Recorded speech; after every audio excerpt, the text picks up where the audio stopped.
Assalamualaikum warahmatullahi wabarakatuh.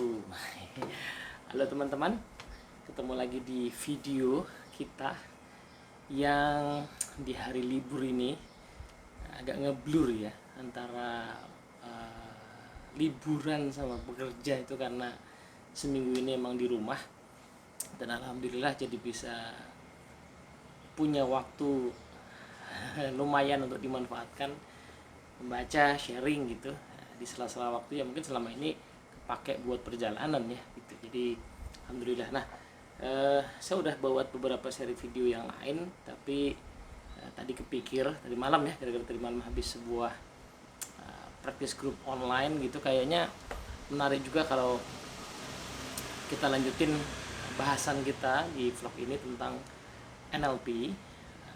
Dan saya kepikir salah satunya yang mau saya lanjutkan adalah membahas buku ini, NLP Secrets: The Untold Stories. Saya udah punya satu video awal untuk pendahuluan tahun lalu, 8 bulan yang lalu, jadi silahkan ditonton dulu kalau yang belum nonton, karena ini kita akan mau langsung bahas lanjutannya ya. Oke, jadi chapter yang kedua di sini judulnya Mimicking a Master. Mimicking a Master. Ada Pak Michael Hall mengutip satu kalimat dari Aristoteles, katanya, "There is no great genius without some touch of madness." Jadi tidak ada orang yang jenius tanpa punya sedikit sentuhan kegilaan. Nah, saya penasaran juga kenapa quotes ini yang dikutip di depan, dan tadinya saya pikir mungkin maksudnya mau mengambil intisari bahwa sejarah NLP itu adalah soal keanehan, eksperimentasi, tapi mungkin juga ingin menjelaskan karena bab ini kisahnya tentang Richard Bandler gitu. Jadi memang ya bisa dibilang memang awal mulanya dari Bandler kalau mau ambil angle itu ya gitu ya. Belum tentu ada yang setuju, belum tentu semua setuju, tapi kalau mau ambil angle Bandler maka ya bermulanya dari Bandler dari bab ini. Mungkin juga ini bisa jadi bias karena tidak bisa dipungkiri Pak Michael Hall adalah muridnya Bandler. Jadi beliau lama ya belajar sama Bandler. Guru pertamanya kalau nggak salah emang Bandler. Yang beliau malah sebalikannya suka balas-balasan sama John Grinder gitu, meskipun tidak ketemu langsung tapi lewat tulisan, tapi balas-balasan, saling kritik gitu. Dan beliau kayaknya masih punya some respect to Bandler tapi agak kurang ke Grinder. Ini kerasa banget di buku ini gitu. Jadi ya kenapa saya ungkapkan hal ini, karena buat saya buku ini menarik ya. Menariknya karena akhirnya ya at least ini salah satu ya, karena buku sejarah NLP itu tidak banyak, kayaknya ini buku yang kedua kali. Tapi buku ini cukup baik menjelaskan NLP sebagai sebuah realitas sih. Realitas yang tidak bisa dipungkiri ada dan signifikan, tetapi pada saat yang sama juga belum tuntas sebenarnya. Ini sebuah fakta sejarah yang belum tuntas dan perlu kita lanjutkan perjalanannya kalau memang kita punya minat terhadap itu. Tapi sebagai realitas juga kita akan diajak untuk melihat bahwa orang-orang di dalam NLP itu orang-orang yang biasa aja, orang-orang yang manusia biasa gitu, sehingga pasti akan punya kisah-kisah yang unik, kisah-kisah yang kemudian membuat kita berkaca bahwa mengatakan bahwa masa NLP begitu, atau bahkan yang lebih skeptis lagi, itu ya NLP bener apa enggak kok orangnya kayak gitu. Jadi akan membuat kita berpikir begitu. Tapi ya saya pikir itu sesuatu yang justru kisah-kisah personal dari para NLP developer sebenarnya adalah ya sebuah kenyataan saja di semua bidang ilmu. Saya kira pasti akan menyisakan ruang kekurangan dari tiap orang, karena memang harus menjadi pencarian kita adalah ilmunya itu sendiri, bukan orangnya itu sendiri gitu ya. Baik. Nah, itu tadi kutipannya Aristoteles. Oh iya, tadi saya belum sambung sedikit. Karena nanti kita kisahnya Bandler di bab ini tuh, Bandler akan kita lihat di akhir sebagai orang yang memang punya ciri-ciri keanehan, kegilaan gitu, nyebelin banget gitu. Ya tapi ya dia katakan selalu ada poin begitu ya, kalau kita ketemu orang yang jenius pasti punya sebuah keanehan dalam dirinya, pasti ada. Nah yang kedua, beliau kutip kalimat dari Albert Schweitzer, dia katakan do something wonderful, people may imitate it. Jadi melakukan sesuatu yang bagus, mungkin aja nanti ada yang mengikuti. Nah ini nanti akan merangkum dua hal. Pertama, di bab ini Bandler akan ini adalah kisah soal Bandler memodel Fritz Perls gitu, yang kayaknya Fritz Perls nggak menyangka akan ada orang yang memodelnya gitu, sehingga menjadi seperti sekarang NLP. Tapi pada saat yang sama juga apa yang dilakukan oleh Meta Group di masa itu juga something wonderful yang nanti di bab selanjutnya sih, di bab 3 itu mereka kayaknya yang bener-bener gak nyadar bahwa what they did find was really great gitu ya. Jadi yang mereka temukan luar biasa, tapi kayaknya mereka waktu itu gak nyadar. Nanti ada buktinya kenapa kok kayaknya mereka gak nyadar bahwa yang mereka temukan itu sebenarnya luar biasa gitu. That's why mungkin habis itu mereka split up gitu ya, karena waktu itu belum nyadar, baru kemudian setelahnya mereka nyadar. Jadi kisahnya singkat cerita adalah Bandler kerja di Science and Behavior Books. Awal mulanya karena dia di-hire oleh istrinya Pak Robert Spitzer untuk ngajarin drum anaknya. Tapi juga ada angle lain bahwa sebenarnya udah kenal duluan si Pak Spitzer ini, karena Bandler ini kliennya. Jadi Pak Dr. Robert Spitzer ini psikoterapis ya. Yang Bandler adalah kliennya yang disebut punya problem dengan language disorder katanya. Tidak jelas tepatnya seperti apa, tetapi diasumsikan kayaknya stuttering, jadi gagap. Nah, Pak Spitzer adalah seorang yang dengan pendekatan Gestalt terapi, salah satu pendekatan yang dia pakai adalah dia tanya sama Bandler, kalau seandainya kalau saya terjemahkan bebas saja, kalau seandainya kamu bisa jadi seseorang yang berbeda dari yang ada sekarang, kira-kira kamu ingin jadi siapa? Nah, jadi ini dalam NLP nanti disebut sebagai as if frame. Seandainya kamu keluar dari situasi sekarang menjadi orang yang berbeda, kira-kira kamu akan jadi siapa? Nah, entah gimana ceritanya, tiba-tiba Bandler menjawab, saya pengen jadi John Wayne. Saya juga nggak terlalu paham John Wayne siapa, tapi kayaknya aktor yang terkenal, asalnya juga dari daerah sana gitu, dan mungkin punya nama tengah yang mirip ya, karena Richard Wayne Bandler namanya dia itu. Mirip-mirip ada John Wayne-nya. Nah, singkat cerita adalah kemudian si Pak Spitzer ini semacam mengatakan kepada Bandler, convince me that you are John Wayne. Jadi coba ya, as if frame betul ya, berpura-puralah menjadi John Wayne dan yakinkan saya bahwa kamu betul-betul John Wayne. Nah, mungkin sesuatu yang belum disadari pada waktu proses terapi ini adalah Bandler itu mimiker sejati, punya bakat mimicking, which is kita di Indonesia ketemu banyak orang yang punya keahlian mimicking ya. Kemarin saya dengar di Gen FM tuh ada satu anak muda yang punya kemampuan mimicking suara gitu. Nah, Bandler punya kemampuan itu yang ketika dia distimulasi dengan as if frame begini, dia betul-betul menyelami John Wayne, dan ya secara singkat cerita adalah sembuh tuh ya, language disordernya sembuh gitu. Nah,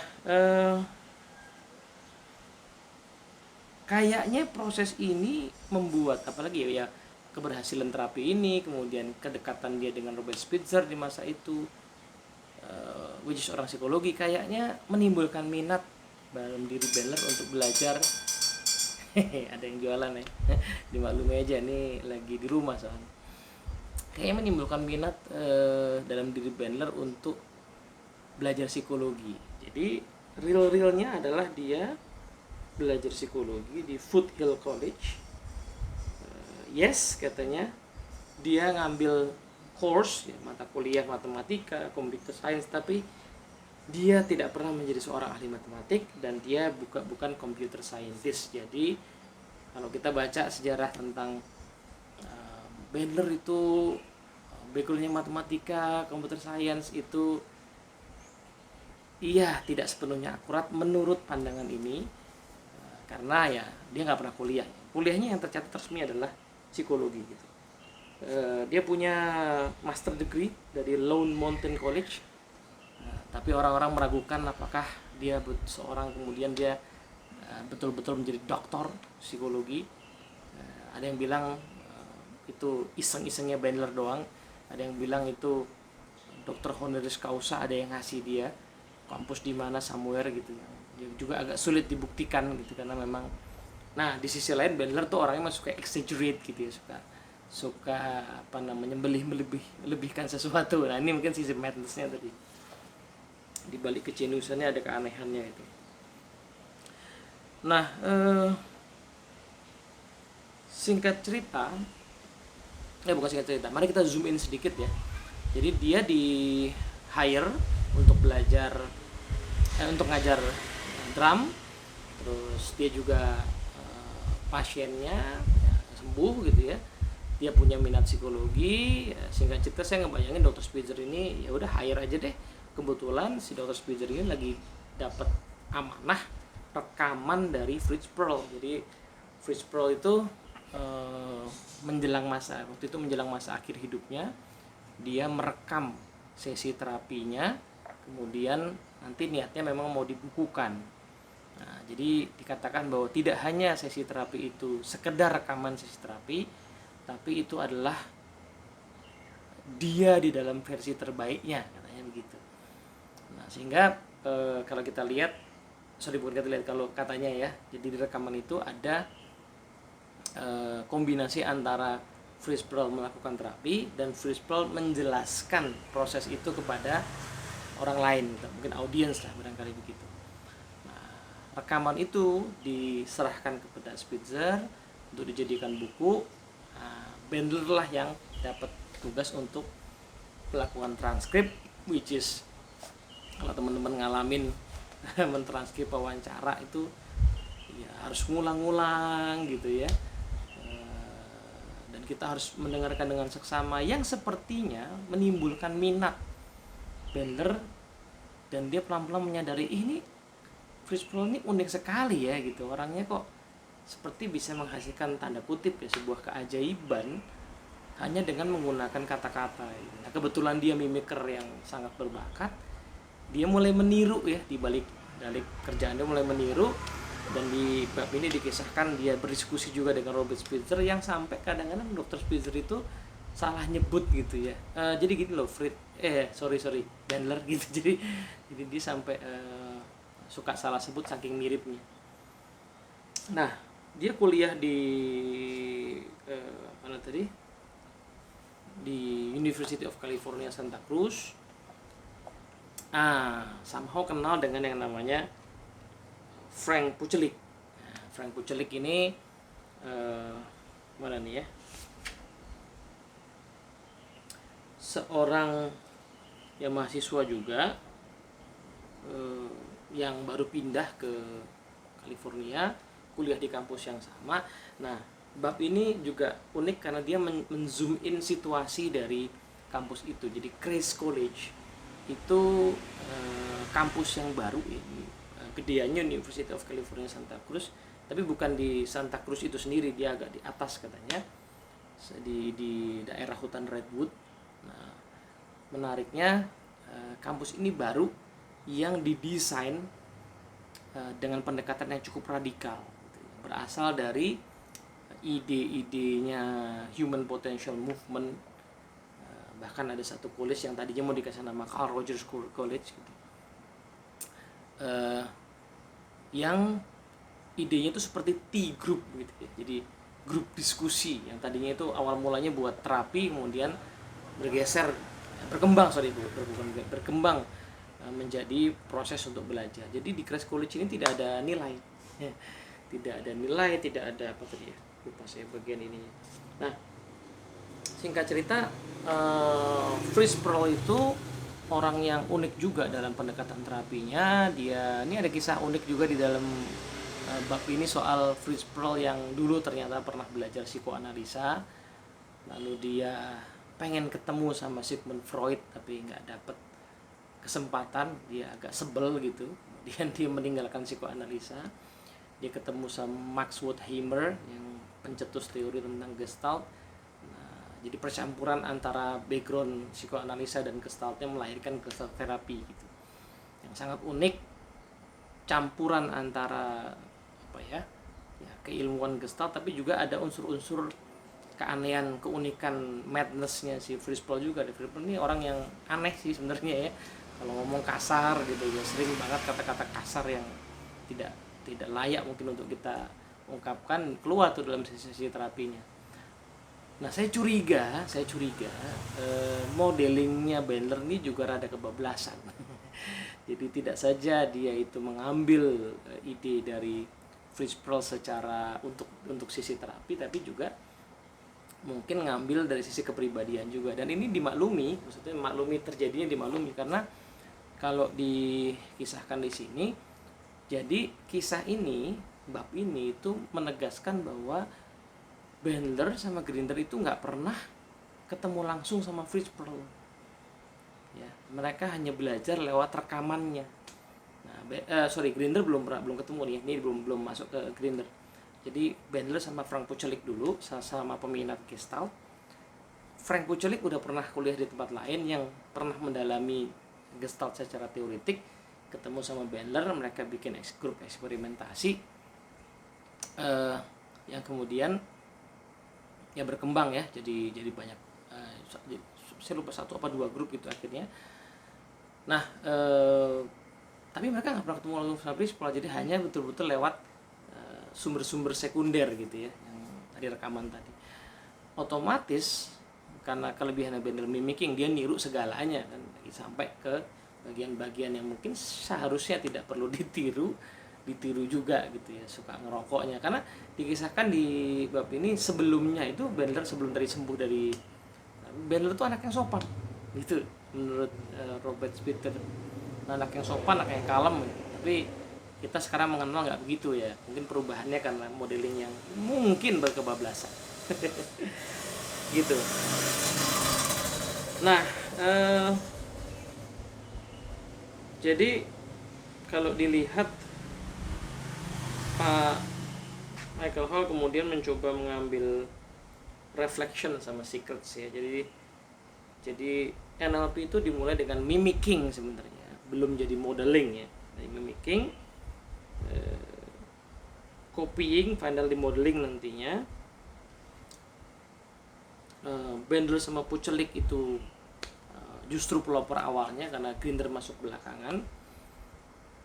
Menariknya ya, memang nama Pucelik ini bagi saya terutama generasi saya itu jarang disebut-sebut, kita hanya menyebut 2 nama itu karena nanti akan dijelaskan bahwa jadi Pak Michael Hall ngambil satu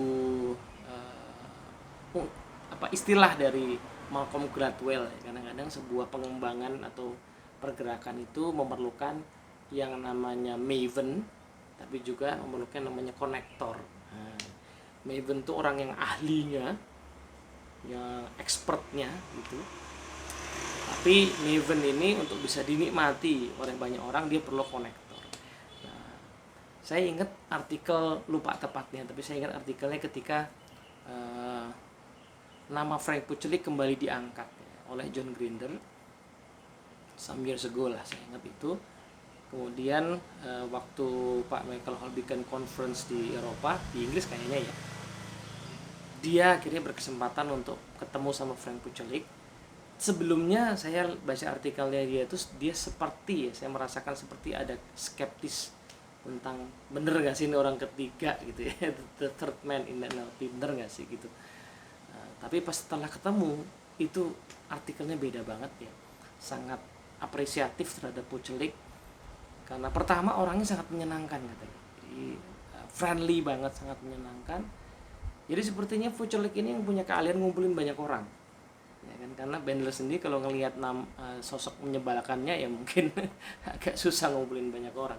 Grinder juga rada unik, nanti di bab selanjutnya akan dijelaskan. Tapi Pucelik ini yang punya kemampuan untuk menggather banyak orang. Nah, dia connect. Memang dia akhirnya mungkin ya terkesan tidak menonjol dari sisi keilmuan, tapi ya, kita nggak bisa memungkiri bahwa orang-orang yang modelnya begini tetap diperlukan untuk berdirinya sebuah komunitas atau organisasi gitu. Nah, yang jelas mereka tidak memodel free plus secara langsung, mereka hanya lewat keterangan. Ini juga sekaligus di sisi lain ya memberikan implikasi bahwa kita sangat mungkin memodel dari sumber apapun ya. Kalau ketemu orangnya langsung kita bisa model, tetapi kalau tidak ketemu pun kita bisa model juga. Nah, sementara itu dengan asumsi tadi, saya menggunakan asumsi saya tadi soal kayaknya benar untuk kebablasan kalau memodel. Nah, itu yang juga perlu dihati-hati, perlu menjadi kehati-hatian kita bahwa memodel itu mesti spesifik apa yang mau kita ambil, dan coba kita demarkasi ya, kita batasi hal-hal yang tidak relevan untuk nggak perlu kita model gitu. Jadi ya kita perlu, kalau saya jadi jadi namanya juga berandai, kalau saya jadi Bendel saya tentunya berpikir apa iya ya, kata-kata kasarnya itu part penting dari terapi, apa iya ngerokoknya itu part penting dari terapi gitu. Jadi itu yang perlu kita kritisi. Begitu kira-kira. Ini bab yang kedua ya. Sengaja saya pakai baju ini karena ini salah satu presuposisi dalam NLP. Oke, moga-moga manfaat. Assalamualaikum warahmatullahi wabarakatuh.